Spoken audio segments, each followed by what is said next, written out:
Assalamualaikum warahmatullahi wabarakatuh. Saya Fatan Mubina dari kelas 12 MIPA 4. Di sini saya akan menjelaskan tentang salah satu pelanggaran hak dan kewajiban, yaitu kerusuhan Makobrimob. Pada tahun 2018 terjadi pengambil alihan dan pertikaian di Makobrimob Depok antara Kepolisian Republik Indonesia atau Polri dan narapidana yang dihukum karena aktivitas terorisme. Para narapidana berhasil menguasai salah satu blok penjara dan menyandera 6 petugas polisi. Akibatnya, 5 petugas polisi tewas dalam insiden tersebut, dan satu narapidana juga tewas setelah ditembak oleh polisi.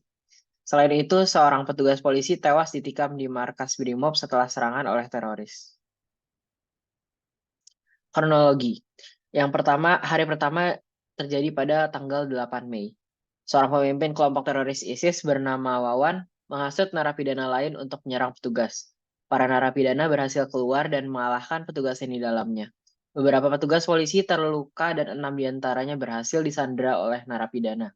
Sayangnya 5 petugas tewas dalam peristiwa tersebut. Yang hari kedua adalah tanggal 9 Mei. Upaya negosiasi dimulai antara pihak polisi dan para narapidana. Namun polisi tidak menyadari bahwa 5 petugas telah tewas. Pihak berwenang melarang warga sipil mendekati area tersebut. Perwakilan narapidana meminta izin untuk bertemu tokoh-tokoh teroris Aman Abdurrahman, sementara juga mencari solusi terkait perawat medis bagi narapidana yang telah terluka. Hari terakhir atau hari ketiga yaitu pada tanggal 10 Mei. Polisi memberikan peringatan bahwa mereka akan segera melancarkan serangan terhadap narapidana. Perwakilan narapidana menyatakan niat untuk menyerah kepada pihak polisi. Narapidana menyerahkan diri, melepaskan senjata, dan menyerahkan sekitar 26 senjata beserta 300 butir amunisi. Selain itu, setelah pengepungan berakhir, seorang tersangka militan Islam menikam seorang petugas polisi di markas Brimob. Hukuman. Ada beberapa hukuman yang dilancarkan kepada para narapidana yang memberontak pada kasus ini. Yang pertama adalah pasal 338 KUHP, pembunuhan. Pelanggaran ini terkait dengan tewasnya petugas polisi dan narapidana selama kerusuhan. Pasal ini mengatur tindakan pembunuhan yang dapat dikenakan sanksi pidana. Yang kedua adalah pasal 365 KUHP, penculikan. Narapidana yang menyandera petugas polisi dapat dikenakan pasal ini karena tindakan menculikan yang dilakukan secara ilegal. Dan juga korban-korban penculikannya uh, dilukai oleh para narapidana. Yang ketiga adalah pasal 187 bis KUHP, penghasutan untuk pemberontakan. Jika ada bukti bahwa narapidana secara aktif menghasut atau mendorong pemberontakan, pasal ini dapat berlaku. Yang keempat, pasal 187 KUHP, pemberontakan. Tindakan narapidana yang mengambil alih fasilitas penjara dan melakukan pemberontakan dapat melanggar pasal ini. Yang kelima, pasal 406 KUHP. Pencurian dengan pemberatan jika selama ini kerusuhan terjadi pencurian atau pengambilan alihan harta benda yang dilakukan dengan kekerasan atau ancaman kekerasan, pasal ini mungkin berlaku. Lalu yang keenam ada pasal 365 bis KUHP, penculikan untuk mencari tebusan. Jika narapidana memiliki motif untuk mendapatkan manfaat atau tebusan dengan melakukan penculikan, pasal ini mungkin juga berlaku. Yang ketujuh, Undang-Undang Terorisme, yaitu Undang-Undang Nomor 15 Tahun 2003 dan Undang-Undang Nomor 5 Tahun 2018. Jika narapidana terlibat dalam kelompok teroris atau melakukan tindakan terorisme, Undang-Undang Terorisme ini dapat diterapkan dengan sejumlah pasal yang mengatur tindakan terorisme. Yang ke-8, Pasal 263 KUHP, penghancuran barang milik orang lain.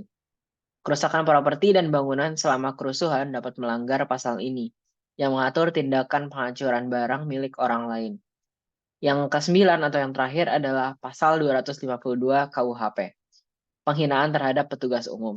Jika narapidana melakukan penghinaan terhadap petugas polisi atau petugas umum lainnya, pasal ini dapat berlaku. Tindakan pencegahan. Ada beberapa tindakan pencegahan yang dapat dilakukan untuk mencegah terjadinya kasus ini terjadi kembali. Yang pertama adalah peningkatan keamanan penjara dan fasilitas keamanan lainnya. Karena seperti yang ada di kasus ini, narapidana berhasil memberontak sehingga peningkatan keamanan perlu dilakukan untuk mencegah terjadinya hal-hal seperti ini lagi. Lalu pemisahan tahanan teroris dan biasa. Karena pada dasarnya tahanan teroris bisa menghasut seperti pada cerita sebelumnya, tahanan teroris bisa menghasut narapidana lain, yang mana narapidana lain mempunyai kemampuan untuk melakukan kriminalitas juga, sehingga dapat berbahaya apabila mereka terhasut ideologi terorisme. Lalu ada pengawasan ketat terhadap narapidana beresiko tinggi.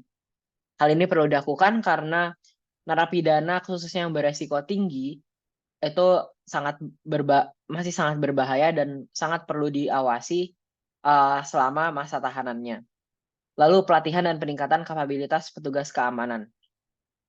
Hal ini juga perlu dilakukan karena jika ada petugas keamanan tetapi narapidana yang diawasi itu lebih berbahaya ataupun sangat beresiko tinggi, maka petugas keamanannya juga harus yang berkualitas tinggi dan mampu menahan para narapidana.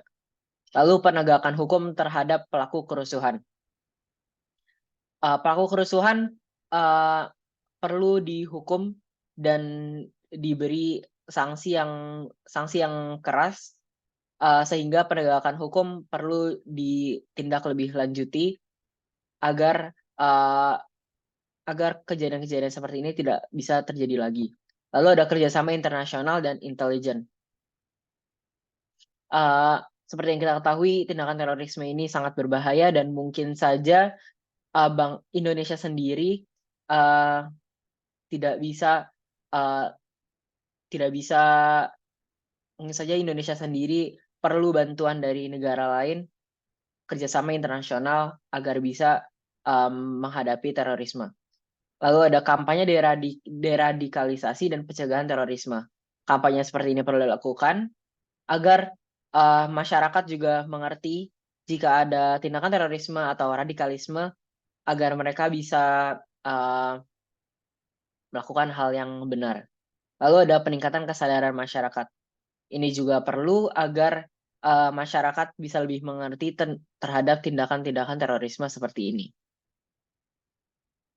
Lalu ada hikmah yang bisa kita ambil dari kejadian ini, yaitu pentingnya keamanan dan kerjasama, menghormati hukum dan otoritas, bahaya ekstremisme dan terorisme. Perlu diketahui bahwa ekstremisme dan terorisme ini berbeda. Ekstremisme ini adalah tindakan atau sikap yang berlebihan terhadap suatu ide atau suatu ideologi, sedangkan terorisme adalah penggunaan kekerasan terhadap yang dilakukan untuk kepentingan politik maupun kepentingan ideologi. Lalu ada pentingnya pengawasan dan penjagaan seperti yang saya berikan sebelumnya. Lalu pembelajaran dari kesalahan, lalu menghargai pekerjaan petugas keamanan dan peran positif media sosial. Karena seperti yang kita tahu pada zaman sekarang media sosial memiliki pengaruh yang sangat besar sehingga peran positif bisa dikerahkan dengan maksimal melalui media sosial dengan cara melakukan kampanye dan juga spreading awareness gitu agar masyarakat bisa lebih tahu dan mengerti terhadap terorisme. Lalu ada hak-hak yang dilanggar oleh narapidana dan pelaku pada kejadian kali ini.